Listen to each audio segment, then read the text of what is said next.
Now you have a second equation that is called the equation of position time relation. So position time relation की निकालनी है. Same graph आपने draw करना है. According to Y axis you have to take velocity and according to in the X axis you have to take time. और slope आपने A B करनी है. अब आपने क्या निकालना है? Position time relationship. पोजीशन के लिए आपको डिस्प्लेसमेंट और डिस्टेंस निकालना पड़ेगा. And we know, we have already discussed कि आपके पास ये ए बी स्लोप तो आपके पास एक्सेलरेशन देगी, बट हम एक्सेलरेशन नहीं निकाल रहे हैं. हम क्या निकाल रहे हैं? The position.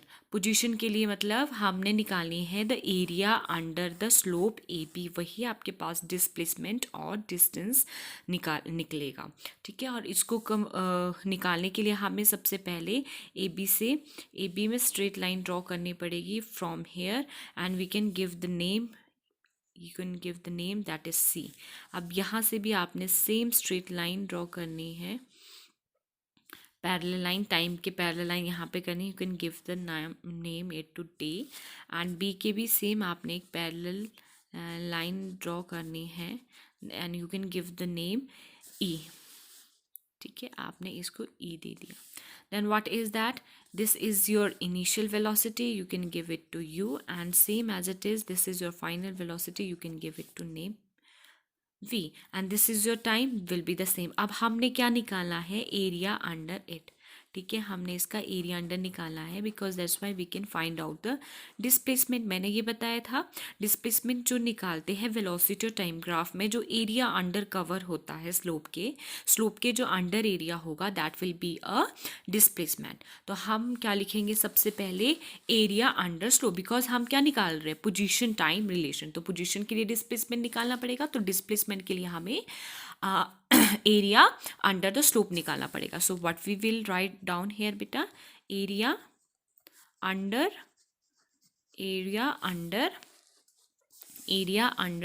Slope. Area under slope equals to how much? That is equals to displacement. वो क्या निकलता है आपके पास? डिस्प्लेसमेंट. तो डिस्प्लेसमेंट कितना है आपके पास? जो भी इसके पास एरिया ऑफ किसका? ए ओ सी बी, सबका जो इसके अंडर का एरिया है. तो ये टोटल हो गया ए ओ बी सी या ए ओ सी बी. हम क्या कर देंगे? ए ओ सी बी. ठीक है, ये एरिया हो जाएगा. फिर एरिया ऑफ, अब क्या करना है? हमने यहाँ पे लिखना है. अब मैं I am solving from here now. Area of A O C B, जो एरिया है ये टोटल, वो किसके इक्वल है? फर्स्ट आपके पास एरिया ऑफ दिस वन, एक तो ये रेक्टेंगल का है, प्लस किसका है? This is your triangle, right angle triangle का है. तो आप क्या लिख लोगे? Area of rectangle. बेटा मैं कहीं और से नहीं ले रही हूँ, मैं सिर्फ ग्राफ से ही ले रही हूँ. तो आपको ग्राफ ये बनाना समझ में आना चाहिए. अगर ये ग्राफ क्लियर है, यहीं से ही आपने सॉल्व करना है. ठीक है. सो एरिया ऑफ रेक्टेंगल का ले लिया क्योंकि ये रेक्टेंगल बन रहा है. रेक्टेंगल में क्या बन रहा है? ए ओ सी डी. तो रेक्टेंगल के प्लेस पे यहाँ पे लिख लोगे ए ओ सी डी. प्लस किसका है ये? ए और area of, plus area of triangle का कौन सा है? राइट एंगल ट्राइंगल का है ए डी बी. ठीक है, area of triangle A D B. अब आपको पता है एरिया ऑफ, ये जो एरिया टोटल है ये आप डिस्प्लेसमेंट निकालते हैं. डिस्प्लेसमेंट आपको पता है, डिस्टेंस और डिस्प्लेसमेंट को हम एस से डिनोट करते हैं. तो आपने एस लिख दिया इक्वल्स टू. अब देखो बेटा, एरिया ऑफ रेक्टेंगल क्या होता है? Length into breadth. फॉर्मूला लिखना है, plus area of the triangle A D B. अब ट्राइंगल का कौन सा होता है? Half into base into height. हो गया फॉर्मूला. अब लेंथ के प्लेस पे फॉर्मूला से लिखना है. अब लेंथ क्या है इसमें? इसकी लेंथ क्या है? रेक्टेंगल की लेंथ क्या है? ए डी और ओ सी ये सेम है, जितनी ए डी होगी उतनी ओ सी होगी। ओ सी आपके पास टी है तो ये भी क्या है आपके पास, यहाँ पे ओ सी लिख दीजिए, ठीक है, लेंथ के प्लेस पे ओ सी।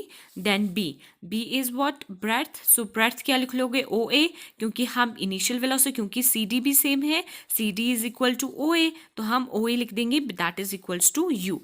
तो हम यहाँ पे क्या लिख देंगे, O A plus half into base. अब हम ट्राइंगल की बात कर रहे हैं तो बेस क्या है आपके पास, ए डी बेस है, तो हम यहाँ पे क्या लिख देंगे, A D multiply by height. Height कितनी है आपके पास, this is B D which is equals to A E, तो हम बी डी की प्लेस पे ए ई भी लिख सकते हैं, ठीक है। अगर आपने बी डी ही लिखना है you can write down this one, that is, क्योंकि हम अभी इसकी बात कर रहे हैं तो हम अभी यहाँ पे बी डी ही लिखेंगे, so we will write down here B D. Okay, अब देखो बेटा बी डी है आपके पास सेम एज इट इज, जैसे हमने बी डी किसके इक्वल होता है ना, तो हम क्या कर देंगे, यहाँ पे हम ब्रैकेट में लिख देंगे B B C equals to, ये टोटल जो बी सी है वो किसके इक्वल है, B D plus C D के। तो अगर यहाँ से बी डी निकालना हो तो वो क्या हो जाएगा, B C minus C D equals to B D.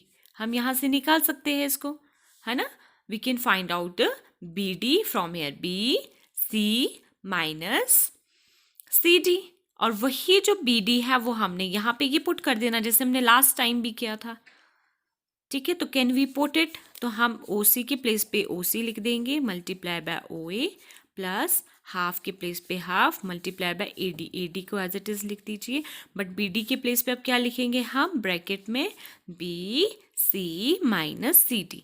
जैसे ही हमने ये पुट कर दिया यहाँ पे, ये वाली लाइन बेटा, ये वाली इक्वेशन हमने पुट कर दी, उसके बाद हम वैल्यूज पुट कर देंगे अब ग्राफ से। अब देखो बेटा ओ सी क्या है, टी, तो ओ सी के प्लेस पे यहाँ पे टी लिख दो, ठीक है, एस तो ऑलरेडी हमारे पास है। ओ ए कितना है आपके पास, ओ ए यहाँ पे देखो ओ ए इज यू, तो ओ ए के प्लेस पे क्या लिख दोगे, यू प्लस हाफ के प्लेस पे half multiply by A D. अब देखो ए डी कितना है आपके पास, A D equals to T, तो यहाँ पे ए डी, क्योंकि ए डी किसके इक्वल है, ओ सी के, ओ सी कितना है टी, तो यहाँ पे क्या आ जाएगा टी आपके पास। तो ब्रैकेट में बी सी कितना है, बी एंड सी आपके पास, B C equals to E O E that is equals to V, final velocity आपके पास, तो बी सी के प्लेस पे वी माइनस सी डी। अब सी डी कितना है, सी डी कहाँ पे है, this one, C D is your O A which is equal to u, initial velocity है, तो यहाँ पे क्या लिख लोगे, यू होगी, आपने पुट कर दी, बस यहाँ तक सब कुछ है बेटा। अगर यहाँ तक आपने वैल्यू पुट कर दी, after that it is very simple. अब क्या करना है आपने, S equals to T U को यू टी लिख सकते हो आप फॉर्मूला के हिसाब से, ठीक है, टी यू या यू टी ये सेम होता है, सो यू टी आपने लिख दिया यहाँ पे। अब हाफ प्लस हाफ है, ऐसे करके लिख दीजिए। अब क्या करोगे आप, टी को एज इट इज लिखते हो यहाँ पे, then you can write the V minus u। अब देखो बेटा v माइनस यू के लिए यहाँ पे आपको पता है, हमने फर्स्ट इक्वेशन फाइंड आउट की थी, v equals to u plus a t, ठीक है। तो अगर मैं v माइनस यू को यहाँ पे लेके आऊँ लेफ्ट साइड में इक्वल्स टू ए टी, तो v माइनस यू के प्लेस पे can I right the A T here, यहाँ पे मैं v माइनस यू के प्लेस पे ए टी पुट कर दूँ, सो तो क्या हो जाएगा, s equals to u t plus half t के प्लेस पे टी, v माइनस यू के प्लेस पे हमने ए टी लिख दिया यहाँ पे, ठीक है। ये बेटा हमने क्या है, सेकंड इक्वेशन आपने करनी, फाइंड आउट करनी है, सो दैट्स वाई हमें ये वैल्यू पुट करनी पड़ेगी यहाँ पे। सो ये आपने याद करना है, ठीक है। फ्यू लाइन जो है उसमें आपके पास टर्म्स होती है जो वो आपने इक्वेशन को याद करना, that's why you can find out these terms.